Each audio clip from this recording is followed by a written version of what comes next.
What's up, dudes? Max here with a brief report on what's happened on the Mortal Kombat X front and that Kombat Pack 2 DLC that we were all highly anticipating, but is a little bit different than what we were expecting. I think a lot of us, including myself, were really anticipating a trailer or some big announcement of the Kombat Pack 2, the characters involved and things like that, and their eventual hopeful release, but it wasn't. I was even streaming until 10 o'clock in the morning waiting for that to happen so we can possibly do a live reaction, and guess what? There is no trailer, only an official announcement from WB Games. Now, while this announcement is a good thing, they did confirm a few things that a lot of people have been asking for MKX, but specifically they're kind of talking about the Kombat Pack 2 DLC, which includes 4 brand new playable characters, as well as new skins and a new environment. Most likely it's going to be the pit, or a classic stage that a lot of people have been requesting. That make a lot of sense. The crazy part is that this stuff isn't coming out until the first half of 2016. Now, I don't know about you guys, but I was anticipating that this stuff was going to be out before the holiday, even before November. I'm kind of shocked to see that we're going to be waiting at least 3 to 4 to maybe 5 months until we see more Mortal Kombat X DLC.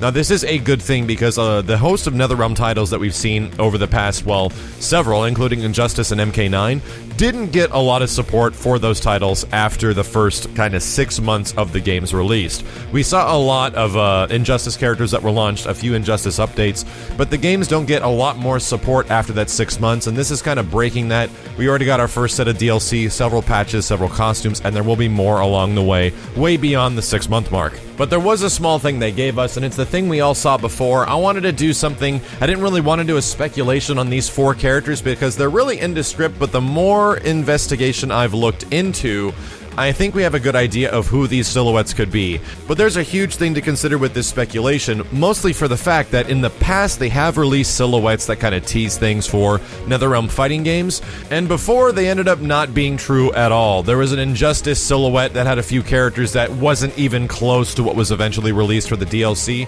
which is something I'm thinking that could be happening here. Ed likes to troll people quite a bit.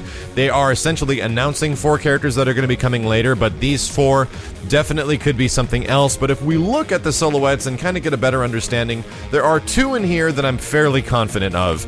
The first one kind of blows my mind, and I would be absolutely shocked if they put him into the game. I know some people would be happy, but if he took the place of something like a Cyborg, I think a lot of people would be kind of upset. The dude on the right is Boraicho. A lot of the features on his costume from the silhouette do match up with his current version in MKX's story mode. Boraicho's kind of an interesting character. He passes gas and burps and lumbers around in a drunken style from previous MK games. Don't know how I'm exactly feeling about that one, but looking at this information and looking at what we're seeing comparison-wise, that's freaking Boraicho. The one to the left of him is, I'm fairly confident for this one as well, most likely Baraka. And we made several assumptions in the past for the DLC of this game being a continuation of the story mode characters and playable story mode characters. Baraka makes a lot of sense, even though he meets his quick demise in the story. Other characters do as well, so we can totally freaking ignore that. The one to the left of Baraka, I honestly have no idea. This looks more like a temporary because it doesn't have a lot of defining features anywhere on it. Outside of the fact that the neck really slowly curves into the arms and the arms don't have any definition. Unless this thing is wearing a cloak, dudes, this is most likely temporary. The character models aren't done yet, and we've even had pictures of the NetherRealm team actually working on a bunch of mocap and figuring out current stuff that's for MKX, but we don't know what exactly. This is from their Twitter account, and this means that they're just getting started. For some reason, they were not already working on other characters, which is kind of the point of DLC, but it's my anticipation that they are most likely gearing up for Injustice 2 and hiring more people to work on Mortal Kombat X DLC. Either way, the last one, which I wish was a character that I want to make into the game, but is possibly another one, is the dude on the very left, and everyone thinking this is Smoke. It's not.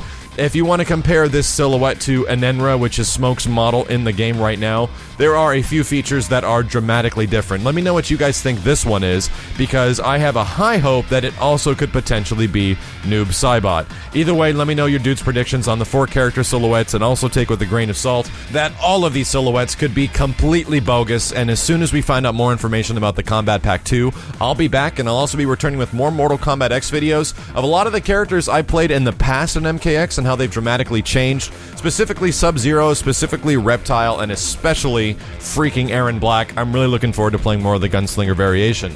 Take care, dudes. My name is Max. I appreciate a like on the video, and I'll see you next time.